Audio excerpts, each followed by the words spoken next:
Good morning, YouTube! Hello to my new subscribers. Thank you for all the love and the support. Thank you for supporting my mini channel. Hello! Kamusta po kayong lahat? Ayan, salamat po sa aking mga commentator, sa mga share. And syempre, yung mga subscribers natin, yung mga bago nag-subscribe sa ating channel. Thank you very much po. Naway, lahat tayo maging success one day, hindi man ngayon, balang araw. Dahil wala namang madali sa buhay, mga ka-YouTube. Lahat talaga kapag may pangarap ka, kapag may goal ka sa life, dapat pinaghihirapan, dapat pinagtatrabahuan.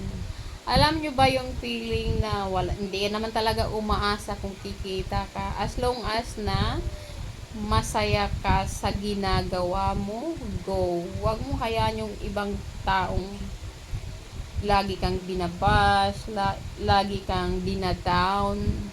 Alam mo, may mga tao talaga, mga ka-YouTube, na hindi masaya kung nasaan ka ngayon. May mga tao namang masaya sa mga ginagawa mo. Hindi naman, siguro, ganyan lang talaga yung life. Hindi lahat talaga masaya sa pinagagawa mo, at hindi rin lahat sumasang-ayon kung ano ginagawa mo. Pero hindi sila importante. Hindi sila kawalan, mga ka-YouTube. As long as na wala tayong inaapakang tao, nagtatrabaho tayo ng patas, nagtatrabaho tayo ng marangal. At yung pinaka-importante doon, yung masaya tayo sa ginagawa natin. So, doon ka sa mga bagay na naging masaya ka. Huwag ka mag-focus sa mga toxic na tao. Huwag ka mag-focus sa mga bagay-bagay na makapagpasira ng mood mo.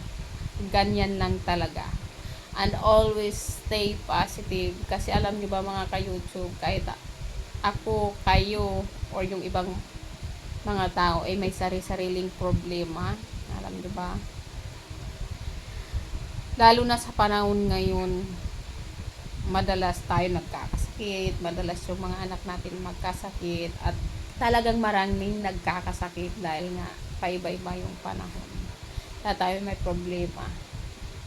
Pero wag tayong malungkot, bagkus magdasal tayo, wag nating questionin yung Panginoon. Bakit dumating tayo sa punto na to? Bakit may problema tayong ganito? Alam nyo ba yung problema, mga ka-YouTube, kambal yan ng buhay natin. Magdasal lang tayo kay Lord. Alam ko nakikita niya lahat ng mga sakripisyo natin sa buhay. Sa bandang huli, aanihin din natin. Kaya, sa aking mga kapwa YouTuber, wow YouTuber, keep uploading videos lang. Kung anong mga video magpapasaya sa inyo, kung sasayaw kayo, magluluto kayo, go. Kung ano yung mga hilig nyo, i-upload nyo yan. Huwag nyo nang intindin yung sabihin ng iba. Kaya na nga nang sabi ko, as long as na masaya ka, go. Bye-bye!